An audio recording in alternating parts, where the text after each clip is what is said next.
You spend 200 hours building the perfect automation system only to wake up to a bill that jumped from $20 to 200 overnight. That is exactly what happened to a massive chunk of the community using a tool that was supposed to be the developer's best friend. I am talking about the platform that connects APIs and runs custom code without a single server to manage. It has captured the attention of nearly a million users because it does something most other tools just cannot pull off. While the competition sits around and polls for updates every few minutes, which creates a frustrating delay, this platform reacts the very second an event happens. It is fast. It is smart. It lets you write your own logic in languages like Python or Node with total freedom. The privacy model is actually respectable too. They do not store your data and follow strict privacy regulations. But there is a dark side to this convenience that nobody wants to face until the credit card statement arrives. A couple of years ago, the company pulled a move that many users called a total rug pull. They hiked the monthly price for building apps by over 900%. Think about the shock of seeing your costs go from a manageable lunch budget to something that looks like a car payment. It did not stop there. They started moving features around and adding extra monthly charges for credit bundles without saying a word to their loyal users.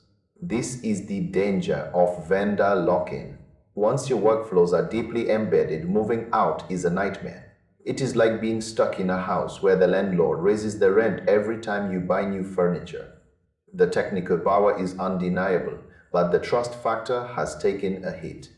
For smaller projects, it is still one of the best choices available. The flexibility is top tier.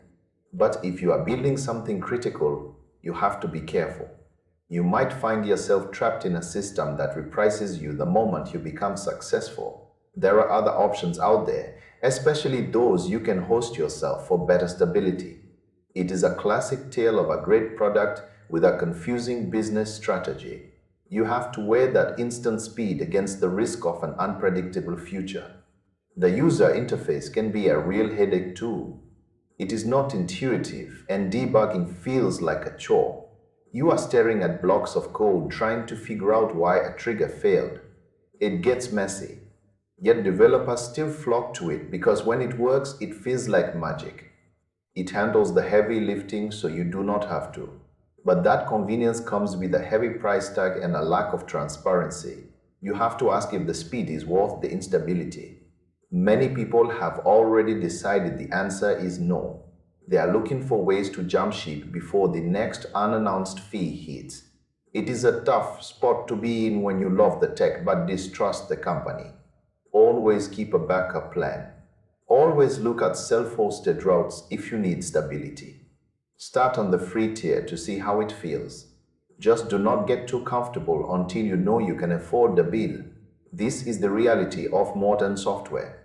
One day you are the hero of efficiency, and the next day you are explaining a massive invoice to your boss. Keep your eyes open and watch your credit card alerts when building in the cloud.